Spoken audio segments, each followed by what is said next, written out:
Hello students, आप सभी छात्रों का एक बार फिर से हमारे official YouTube channel science study well में बहुत बहुत स्वागत है। दोस्तों, आज हम लोग पढ़ने वाले हैं क्लास 12th केमिस्ट्री का चैप्टर नंबर 2 हम लोग पढ़ रहे हैं, जिसका नेम है दोस्तों विलयन। ठीक है, जिसका क्या नेम है दोस्तों? विलयन पढ़ रहे हैं। ठीक है, जो बच्चे हमारे चैनल के साथ रेगुलर जुड़े हुए हैं उनको पता है। दोस्तों, आज हम लोग पढ़ेंगे असामान्य अणुभार किसे बोलते हैं, या हम लोग इसको एक और नाम से जानते हैं, असामान्य मोलर द्रव्यमान। तो दोस्तों, मैंने दोनों नाम लिख दिया यहाँ पे ताकि किसी भी बच्चे को किसी भी प्रकार से कोई प्रॉब्लम ना हो। आप लोगों को बोर्ड पेपर में 2 मार्क्स में क्वेश्चन पूछे जा सकते हैं, कितने? 2 मार्क्स के ये क्वेश्चंस बन सकते हैं कि असामान्य अणुभार किसे कहते हैं या असामान्य मोलर द्रव्यमान किसे कहते हैं। ठीक है दोस्तों, तो मैं आप लोगों को जानकारी के लिए बता दूं दोस्तों कि हम लोग अणु संख्या के गुणधर्म को पढ़ चुके हैं ऑलरेडी, जो 4 प्रकार के होते हैं। और फिर उसके बाद हम लोगों ने पढ़ा है समपराशरी विलयन, अतिपराशरी विलयन और अल्पपराशरी विलयन, जो कि आप लोगों के लिए बहुत इंपॉर्टेंट है। वो भी 2 नंबर में आप लोगों के बोर्ड पेपर के लिहाज से बच्चों बहुत इंपॉर्टेंट। ठीक है, 2 नंबर में वो भी टॉपिक पूछा जाता है। और आज हम लोग पढ़ने वाले हैं असामान्य अणुभार। ठीक है, तो दोस्तों इसके बाद एक और लेक्चर हमारा बनने वाला है जिसका नेम है वांट हाफ फैक्टर। ठीक है, वांट हाफ फैक्टर वाला जो टॉपिक है वहां से भी आप लोगों के बोर्ड पेपर में क्वेश्चंस बनते हैं दोस्तों। ठीक है, तो वांट हाफ फैक्टर समझने से पहले आप लोगों को एक टॉपिक समझना होगा जिसे आप लोग बोलते हो असामान्य अणुभार या असामान्य मोलर द्रव्यमान। तो मेरा वीडियो बनाने का मकसद केवल एक ही है कि आप लोगों को अगर वांट हाफ फैक्टर समझना है तो आप लोगों को इस टॉपिक को एकदम अच्छे तरीके से समझ में आ जाएगा। ठीक है दोस्तों, क्योंकि एक टॉपिक है ना, एक टॉपिक अगर आप लोग स्किप कर दोगे तो दूसरा टॉपिक आप लोगों को समझने में बहुत ज्यादा प्रॉब्लम होगी। तो इसीलिए वीडियो को पूरा देखिएगा, अंत तक देखिएगा। 100% मैं गारंटी ले रहा हूं दोस्तों, आप लोगों को मैं समझा दूंगा एकदम फुल। ठीक है, फुल गारंटी ले रहा हूं यार। तो स्टार्ट करते हैं दोस्तों आज का ये प्यारा सा लेक्चर। चलो, आप लोगों ने दोस्तों अणु संख्या के गुणधर्म पढ़ लिया है। अणु संख्या के गुणधर्म पढ़ लिया है। मैंने बोला ना कि 4 प्रकार के होते हैं। कितने प्रकार के होते हैं दोस्तों? 4 टाइप्स के होते हैं। ये कितने टाइप्स के? 4 टाइप्स के। तो अणु संख्या के गुणधर्म में हम लोगों ने क्या पढ़ा था? अणु संख्या के गुणधर्म में हम लोगों ने पढ़ा था दोस्तों कि जो हमारा विलय है, क्या है? जो हमारा विलय है ये क्या होता है? विलयन में जो हमारा विलय होता है ये किस में होता है दोस्तों? विलयन में होता है। जाहिर सी बात है यार, आप लोग को पता है। ठीक है, विलयन में कौन होता है? विलय होता है और विलायक होता है। तो अणु संख्या के गुणधर्म हम लोग किसे बोलते हैं, मैं थोड़ा सा आप लोगों को यहाँ पर बता दूं। ठीक है, देखो, अणु संख्या के गुणधर्म हम लोग किसे बोलते हैं दोस्तों? जो विलय के किस पे? कणों की संख्या पर बच्चों, कणों की संख्या पर निर्भर करता है। किस पे? कणों की संख्या पर, यानी मतलब विलय को हम लोगों ने कितना मिलाया है। ठीक है, यानी 1 मोल हम लोगों ने मिलाया है विलय के कण को, या 2 मोल मिलाया है। ठीक है, इस पर निर्भर करता है। ये नहीं कि आपने विलय में किसको लिया है, नमक को लिया है या चीनी को लिया है या और किसी चीज को लिया है। ठीक है, आप लोगों को उससे नहीं मतलब है। आप विलय में कोई भी चीज ले लो, नमक ले लो, चीनी ले लो, नींबू ले लो, कुछ भी ले लो यार, देसी भाषा में, मतलब जो इजी है वही आप लोगों को बता दे रहा हूं। ठीक है, तो इस सभी मतलब विलय में आप लोगों को क्या लेना है? कुछ भी चीज ले लो, कोई पदार्थ ले लो, आप लोगों को उससे नहीं मतलब है। अणु संख्या गुणधर्म बोलता है, ये बोलता है बच्चों कि हमें केवल आप अपना कण बता दीजिएगा। किस पे? कि जो हमारा विलय है मतलब वो कितना मिलाया जा रहा है हमारे विलयन में, यानी कणों की संख्या आप लोग मुझे बता दीजिएगा भैया। बोलता है अणु संख्या गुणधर्म कि आपने कणों की संख्या कितनी मिलाई है, केवल हमें ये बता दो। आप विलय में नमक को मिला रहे हो, चीनी को मिला रहे हो, या मतलब आज कुछ भी मिला दो, मुझे उससे नहीं मतलब है। लेकिन आप लोग केवल मुझे इतना बता देना कि कणों की संख्या कितनी है, 1 मोल है, 2 मोल, 3 मोल, 4 मोल कितनी है। ठीक है, तो आई होप यार कि आप लोग समझ चुके होंगे कि अणु संख्या का गुणधर्म किसे होता है। अगर ये आप लोगों ने समझ लिया दोस्तों, तो अब हम लोग आगे थोड़ा सा चलते हैं। अच्छा, एक बात बताओ यार, हम लोग अणु संख्या गुणधर्म में 4 टाइप्स के पढ़े हैं दोस्तों। ठीक है, क्वथनांक में उन्नयन हम लोगों ने पढ़ा है, हिमांक में अवनमन पढ़ा है दोस्तों, परासरण दाब पढ़ा है हम लोगों ने। ठीक है, इन सभी टॉपिक्स को हम लोगों ने एकदम अच्छे तरीके से पढ़ लिया। तो दोस्तों, हम लोग सिंपल में सबसे पहले लेते थे विलायक। एक विलायक लेते थे, एक हम लोग शुद्ध विलायक लेते थे दोस्तों। एक क्या ले लेते थे? विलायक ले लेते थे। अब उस विलायक में मेरे प्यारे भाइयों क्या हम लोग करते थे? एक विलय मिलाते थे। ठीक है, एक विलय मिलाते थे। तो ठीक है, समझ में आ रही है ना बात? तो जब विलायक में हम लोग विलायक में हम लोग क्या मिलाएंगे? विलय मिलाएंगे, तो हमारा मिल करके एक क्या तैयार होगा? विलयन सॉल्यूशन तैयार होगा। ठीक है, विलयन तैयार होगा। ये बात आप लोगों को समझ में आ रही है ना? तो यार क्या होता था, देखो, विलायक में आप लोग कोई लिक्विड ले लो, कोई द्रव ले लो, तो क्या होता था कि हमारा जो विलय होता था वह है, अगर हम लोग विलय की मात्रा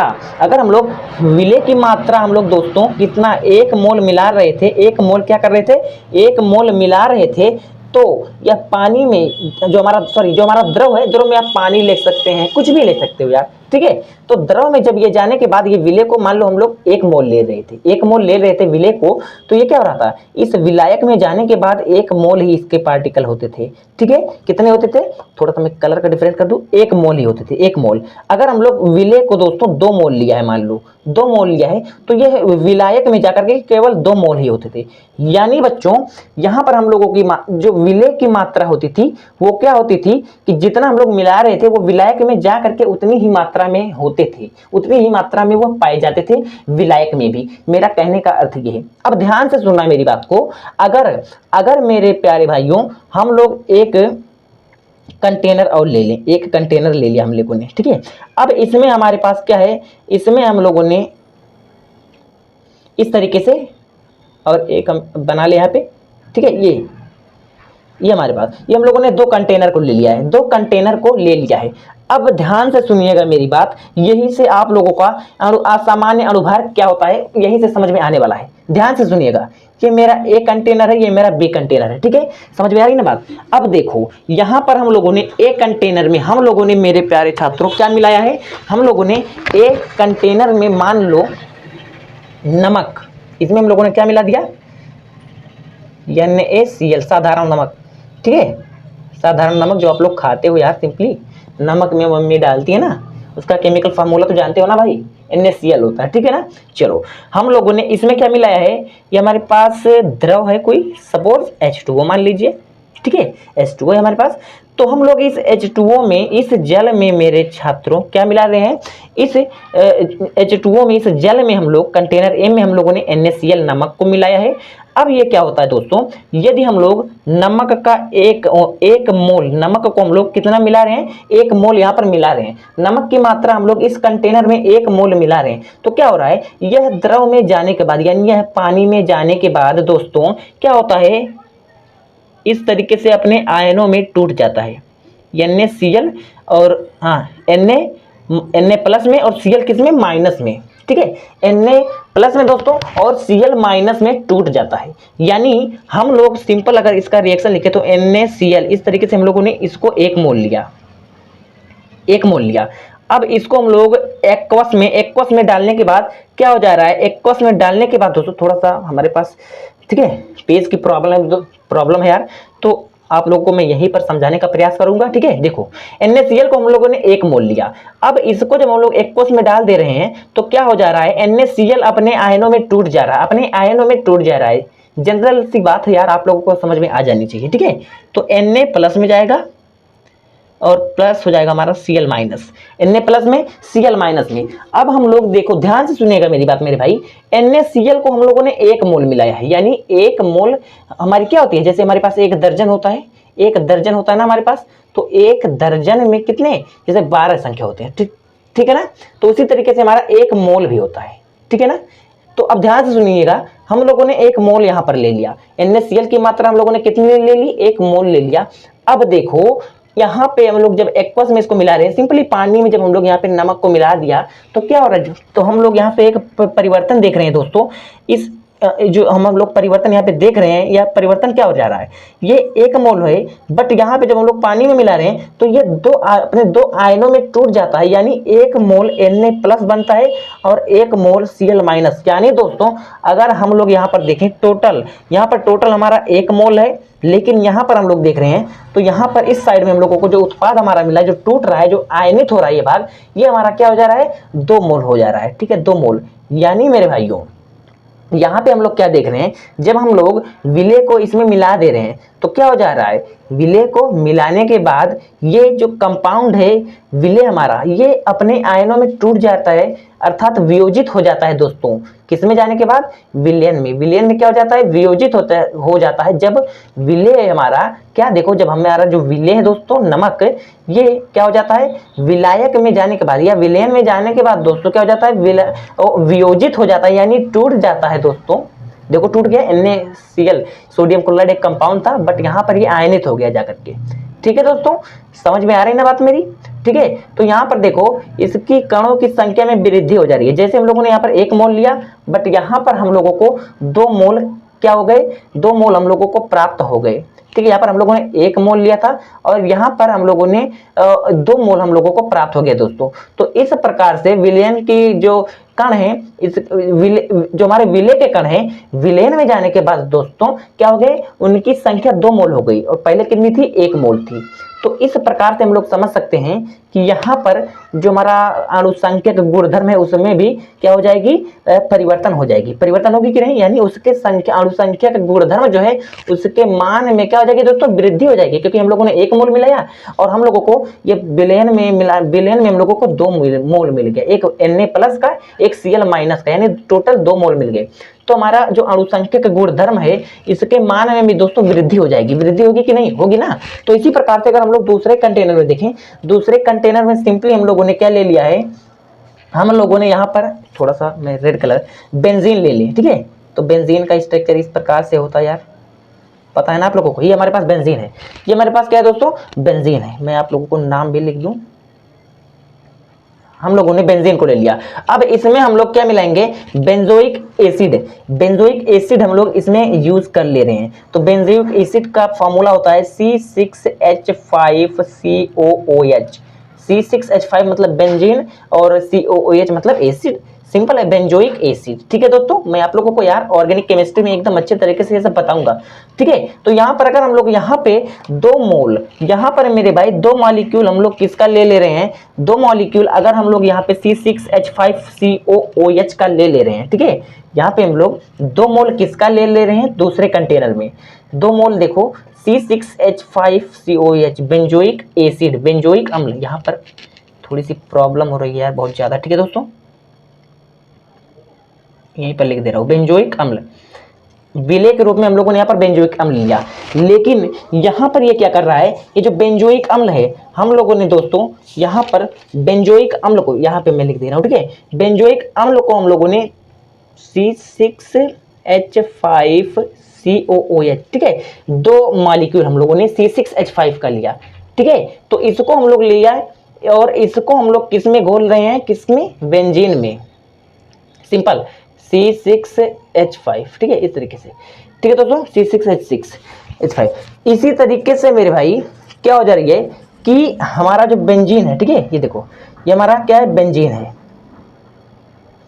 अब हम लोग इस बेंजीन में क्या कर रहे हैं दोस्तों, इस बेंजीन में सिंपल है, हमारे पास इस बेंजीन में क्या करेंगे, इसको हम लोग मिलाएंगे। देखो हम लोगों ने विलायक के रूप में बेंजीन को लिया है और बेंजोइक अम्ल को हम लोग विलय के रूप में लिए। ठीक है, तो जब हम लोग इसमें मिलाएंगे दोस्तों तो हम लोगों को क्या मिलता है, हम लोग जब इसमें देखते हैं तो हम लोगों को ये जो प्राप्त होती है दोस्तों यहाँ पर।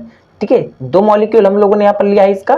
ठीक है, बट इसको हम लोग जब बेंजीन में मिलाते हैं तो ये हमारा जो है C6H5COOH।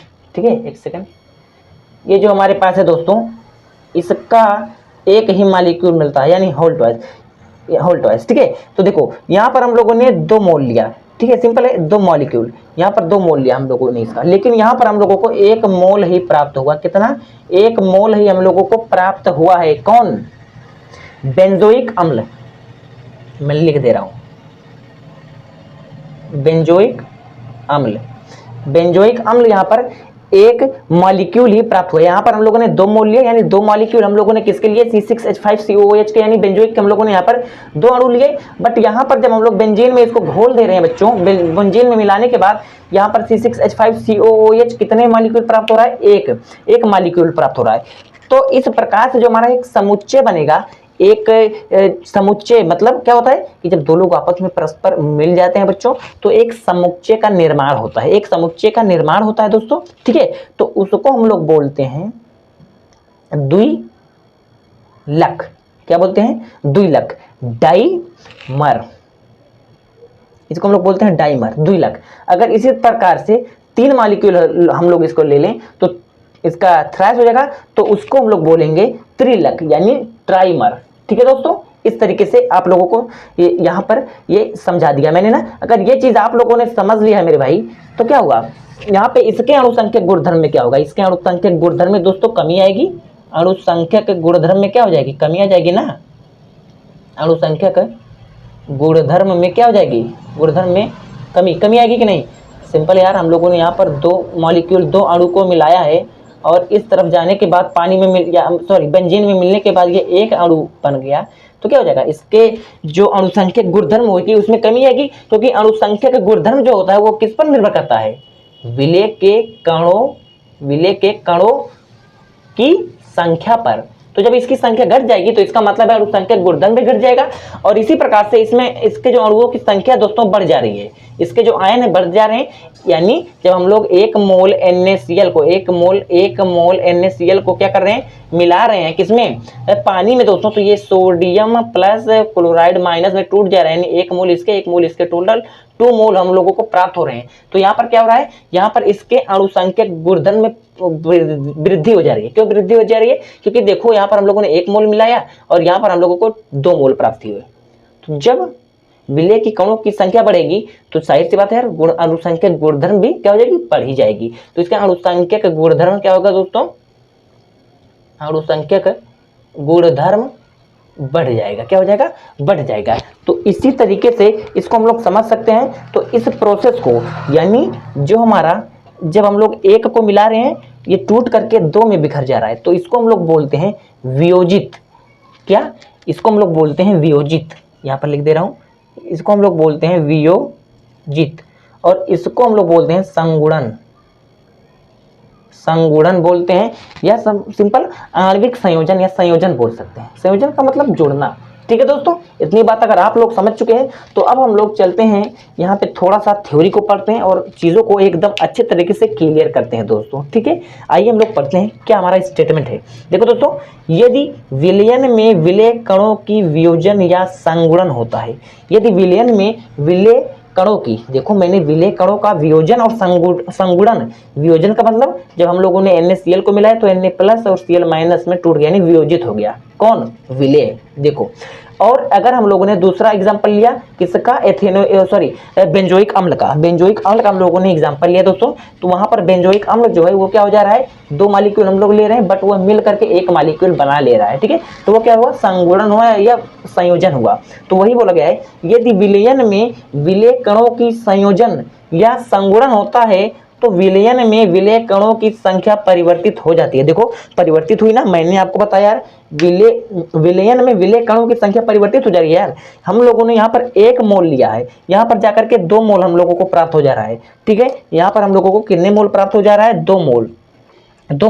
और यहाँ पर हम लोगों ने, इसमें क्या हुआ, इसमें संगुणन हुआ। यहाँ पर हम लोगों ने 2 मोल लिया है और 1 मोल प्राप्त हो रहा है। तो इसके जो अणुसंख्यक इसके जो कणों की संख्या इसमें क्या होगी, परिवर्तन हो जाएगी, कहीं बढ़ रही है कहीं घट जा रही है। ठीक है, संगुणन में क्या हो जा रही है, घट जा रही है, क्योंकि हम लोग 2 लोगों को मिला रहे हैं, 2 लोगों को मिलाने के बाद वह 1 बन जा रहा है। और हम लोग सिंपली वियोजन में क्या देख रहे हैं, वियोजित में हम लोग देख रहे हैं दोस्तों कि जब हम लोग 1 NaCl को मिला दे रहे हैं तो वह अपने आयनों में टूट जा करके 2 बना ले रहे हैं, यानी 1 Na प्लस 1 Cl माइनस बना ले रहा है। आई होप कि आप लोग इतना चीज समझ गए हो दोस्तों।